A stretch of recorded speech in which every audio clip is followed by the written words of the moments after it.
When people finish reading Men Die in Garden Moments, what transformation or change do you hope that they will experience, not just intellectually, but spiritually, emotionally, and relationally?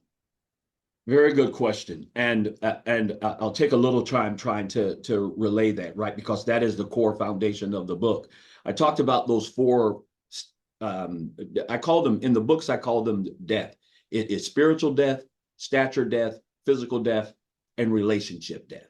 Hmm. And what I look at in those moments, they're not about dying, in the term sense of you've now been, from a morbidity perspective where you're no longer with us.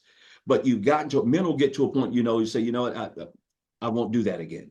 I'm done. I've thrown in the towel. You'll hear men now who don't believe in marriage anymore. I'll never marry again, or I'll never been married, but heard so much about marriage negatively that they say, I won't get married. Well, to use that as an example, as from a relationship perspective, is I want men to reflect back on the impact they have on if they're not. You Hmm. were a kid. What did it mean for you to have your father in the home? When Right. you were a kid, what did it mean for you to see your mom and your dad together? If you never saw that, what impact did it have on you? And so many of us, I'll never want to be that and find themselves being that. You were talking about authenticity and Yeah. being what you say you are, right? And it's hard to do those things. But if you have people around you who are supporting you there, who are guiding you there, and you get out of the blame of what happened to you, and now what is my accountability to fixing it?